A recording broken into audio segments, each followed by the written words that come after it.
Hi guys! Kenny here and welcome back. Kamusta naman kayong lahat? I really hope you're all doing well today and of course, sana din safe and happy kayo. For today's video, as you guys can tell sa title, ang gagawin ko is a makeup tutorial kasi it's been a hot minute since my last and sobrang na-miss ko siyang gawin. Kaya ayun guys, sabi ko today, instead of doing a makeup review, magme-makeup tutorial na lang ako. Tsaka madami din kasi sa inyo nagre-request sa akin na gumawa ng makeup look na perfect for online work and school or online class rather. Kaya ayun guys, ayun yung gagawin natin today and I'm super excited kasi lahat ng mga products na gagamitin ko sa video na to are under... Well, actually, medyo clickbait yung title. Kasi yung iba dito lumagpas ng 200 pesos. Actually, yung eyeshadow lang naman and yung setting spray yung lumagpas ng 200 pesos but the rest, less than 200 pesos lang. Kaya ayun guys. And of course, hindi naman kailangan na gamitin nyo lahat ng gagamitin ko sa video na to. Parang ano lang naman to guide siya or parang inspiration para sa inyo, diba? If ever na gumawa kayo ng makeup look. Kaya ayun guys, simulan na natin kasi gusto ko nang mag-makeup ulit. So ayun guys, if you want to know kung ano yung mga product na aking gagamitin sa video na ito and kung anong makeup look yung gagawin ko, of course, just keep on watching. Bago tayo maglagay ng makeup, ang gagawin ko is magto-toner muna ako and yung gagamitin ko is this one.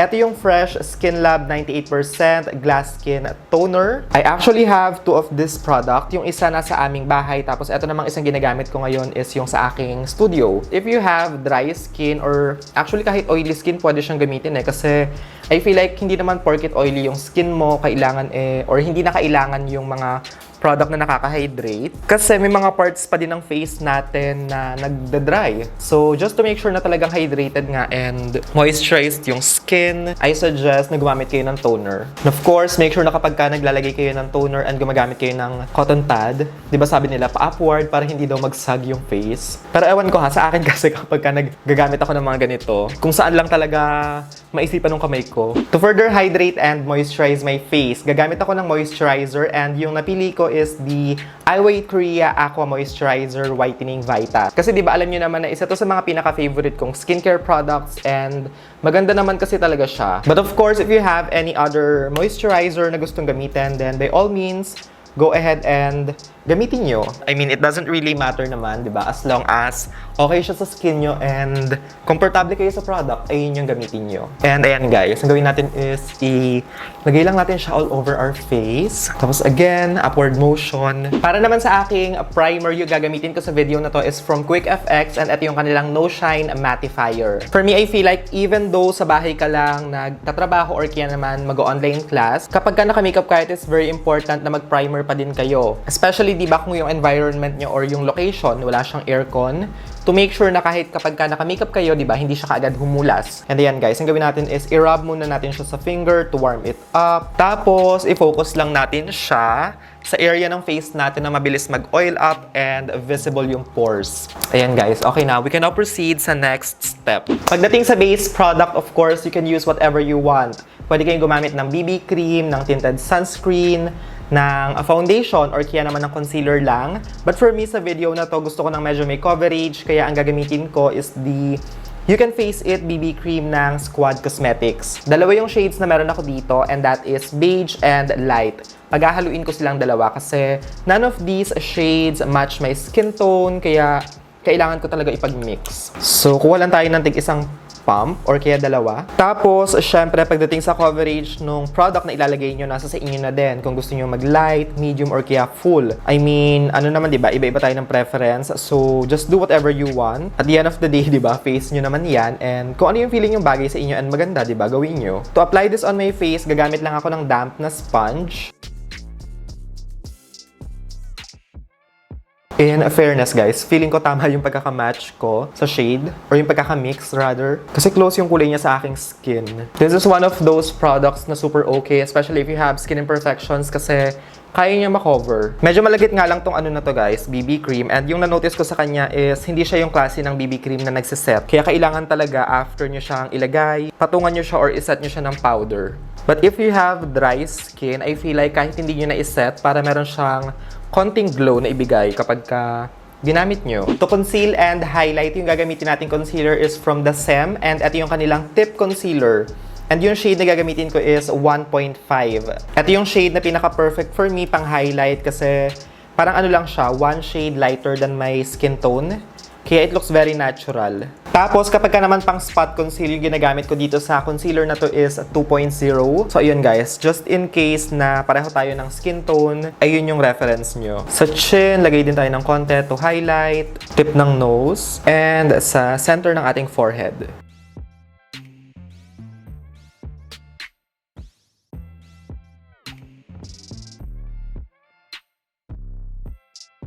This time, ang gawin naman natin is iset na natin yung face, and yung product na gagamitin ko is of course yung powder ng bayan. Nichido Final Powder in Creamy Glow. If you have oily skin, I suggest na mag-bake kayo. That way, di ba, all throughout the day, talagang mag-last yung makeup or hindi ka agad siya humulas. But if you have normal or kaya naman dry skin, kahit hindi na kayo gumamit ng pang-bake, iset nyo na lang siya ng konting powder para mawala yung lagkit.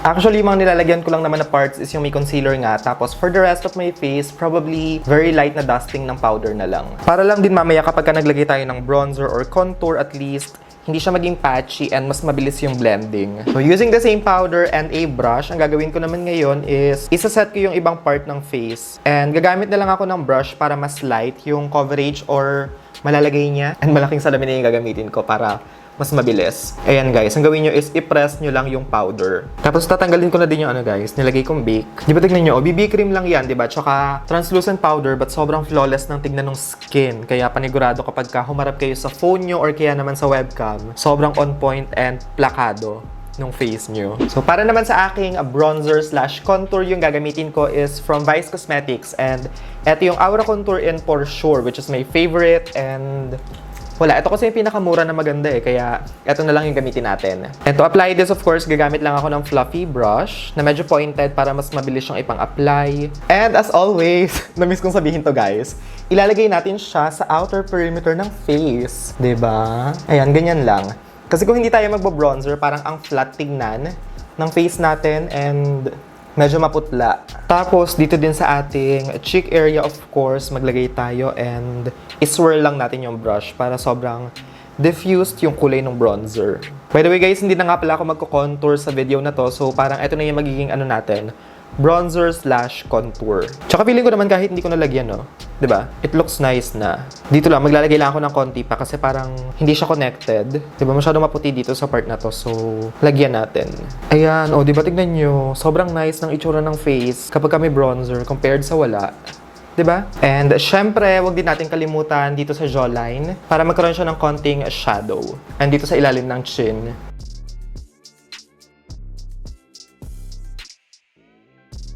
For the eyes, of course, it's already up to you kung gaano ka-intense or ka-light yung eye makeup na gusto nyo. But personally for me, since, di ba, sa bahay lang naman kayo, grab the opportunity na and gawin nyo ng sobrang wild kasi, I don't know, parang minsan lang naman, di ba? But para sa akin, guys, for today's video, actually, ang gagawin ko is parang wash off color lang, tapos papatungan lang natin siya ng shimmer para mas maganda siyang tignan and medyo may, alam niyo yun, soft glam na effect. Ito yung eyeshadow palette na gagamitin natin sa video na to.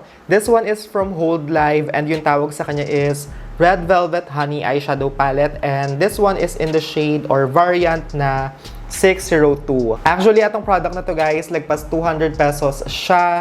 Nabili ko siya ng 229 pesos. But pagbigyan nyo na ako kasi konti lang naman yung difference. Kung kayo yung klase ng tao na mahilig gumawa ng mga very ano lang, parang wash off color sa lid and pag madali ang makeup, okay na okay gamitin to kasi diba, tignan nyo, sobrang subtle and sweet lang ng mga kulay. Okay, so yung first color na gagamitin natin is this one. And ang gagawin ko is i-apply ko lang siya all over my lid. So yan guys, magsisimula muna ako sa center, tapos after this, ang gagawin ko is i-diffuse ko na siya para mas maging soft and maganda yung blend niya. Again guys, nasa sa inyo na yan ha, kung anong intensity ng eyeshadow yung gusto nyong gawin. But since, di ba minsan kapag nakaharap ka sa phone camera or kaya sa webcam, medyo nawawash out din yung makeup. So okay lang naman din kahit medyo gawin nyo siyang intense. So ayan guys, ito na yung current situation ng ating eye makeup and feeling ko magsa-stop na ako dito because wala maganda na siya. Gusto ko na yung effect ng eyeshadow, but dito lang siguro sa pinaka lash line, medyo lalagyan ko pa ng konti. But ayan, diba tignan nyo? Sobrang nice na niya and take note ha, isang kulay lang yan. Ang ganda ng eyeshadow na to, guys. It's very easy to blend and yung pigment niya, talagang kumakapit siya sa lid and kitang-kita. Hindi siya yung klase ng eyeshadow na kailangan talaga idiin yung mabuti yung brush para lang mag-show up yung eyeshadow. And the packaging too, di ba? Sobrang nice. Hindi mo makakalain na 200 plus lang siya. It looks very expensive. Para siyang yung mga 3CE, Huda Beauty, mga ganong ganapan. Para sa center ng ating lid, ang gagawin natin is, kukunin natin itong kulay na to. Para siyang pink na may purple shift. Ayan o, hopefully nakikita nyo and nagre-reflect sa camera. But diba super nice nung effect niya. Actually, finger na lang yung gagamitin ko. Bahala ko talaga mag-brush. So, ang gawin natin guys is, i-press lang natin siya instead of swiping.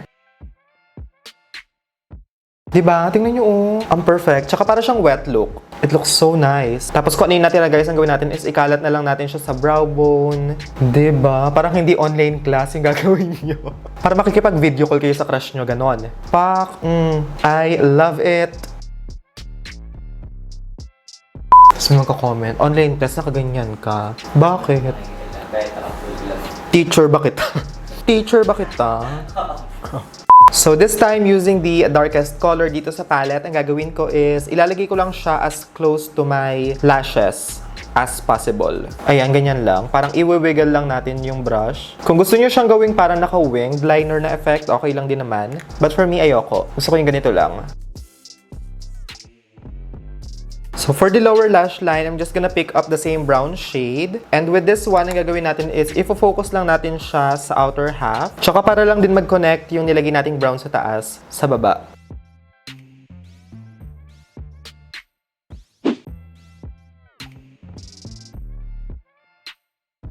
Okay guys, magmamaskara na sana ako pero change of plans. Maglagay muna tayo ng konting shimmer sa lower lash line. Mas nakakabuhay kasi siya eh. Pero konting-konti lang naman. Very subtle yung effect, but alam mong may something. For mascara, yung gagamitin natin sa video na to is from Squad Cosmetics, and this one is yung kanilang waterproof na mascara.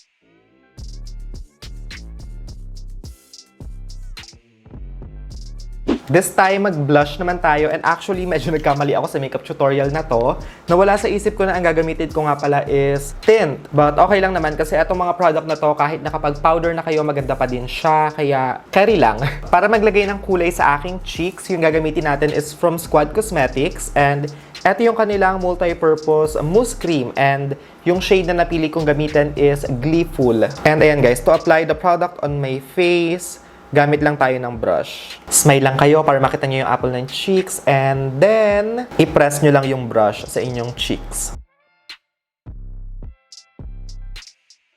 Diba? Even though nakapag-powder na tayo and naset na natin yung face actually, hindi niya nalilift yung aking foundation, and parang medyo may konti siyang glow na binibigay, which is really good. Kasi it makes your face look more healthy. Sobrang intense nung pigment, kaya nakakatuwa siyang gamitin kasi matipid. And also, super affordable din niya. Less than 200 pesos lang. I love it. Isa talaga tong shade na to sa mga favorites ko sa 11 shades na meron sila kasi sobrang fresh. To highlight the highest points of my face, yung gagamitin natin is from Careline, and eto yung kanilang Diamond Dream Highlighter, and yung shade na gagamitin ko is Front Seat. Bala ko sana talaga kanina ang gamitin is etong EB Advance na Glow Out Highlighter, kaya lang lagpas 200 siya. Actually, sobrang intense pala niya. Akala ko kanina, medyo lang siya, subtle, ganun. Pa-sweet lang, but as you can see, intense siya. Bago tayo maglagay ng lipstick, ang gagawin ko is isa-set ko na yung aking face, and yung gagamitin kong setting spray is from Fresh Formula. This one is yung kanilang Glow Boost Fix and Finish Illuminating Face Mist. Actually, etong isang to guys, 250 pesos siya. Lagpas din, but I promise you na sobrang ganda nito kasi nagamit ko na siya, and talagang kapag ka in-spray nyo siya sa face, it makes your skin or your makeup look more natural. Totoo talaga yung claims nito guys, na kapag ka ginamit nyo siya, magiging glowy and healthy looking yung skin. You have to be careful nga lang kapag ginagamit niyo yung setting spray kasi masyadong intense yung mist niya. And hindi kasi siya yung klase ng setting spray na pinong-pino yung mist. Ano lang siya, yung ordinary yung spray, ganon. But as you can see, di ba, nawala na yung pagka-powdery ng aking face and hindi na siya mukhang dry. Di ba tingnan nyo, very dewy yung effect nung setting spray sa face. Tsaka ang bango niya, guys, as in. So, dalawang shade yung gagamitin natin sa video na to kasi ang gagawin ko is yung parang ombre na lips, and yung first kong i-apply is yung Gleeful. So, ilagay natin siya all over the lips. Actually, pwede na kayo mag-stop sa isang color kasi maganda na siya kahit isa lang. Diba, tingnan nyo? It looks so good. So, this time, yung bubbly naman yung ilalagay natin. And eto namang shade na to, ifo-focus lang natin siya sa inner part.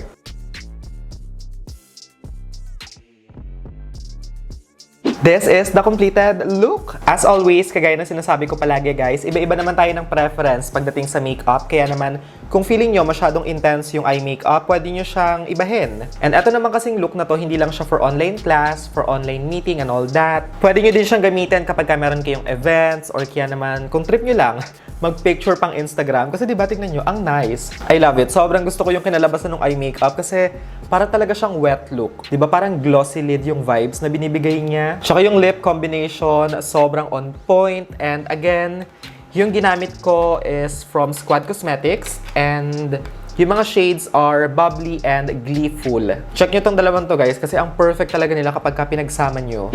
Anyway, that's it, guys. I honestly don't have anything much to say except thank you so much for watching and sana may natutunan kayo. Of course, kung na-enjoy nyo tong video na to, make sure to give this video a thumbs up and subscribe to my channel if you haven't already. As always, lahat ng mga products na ginamit ko sa video na to, ililink ko yung mga link or Lazada link.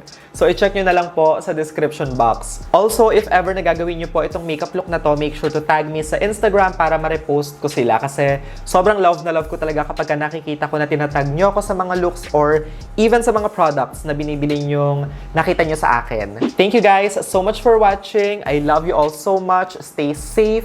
And I hope to see all of you again on my next one.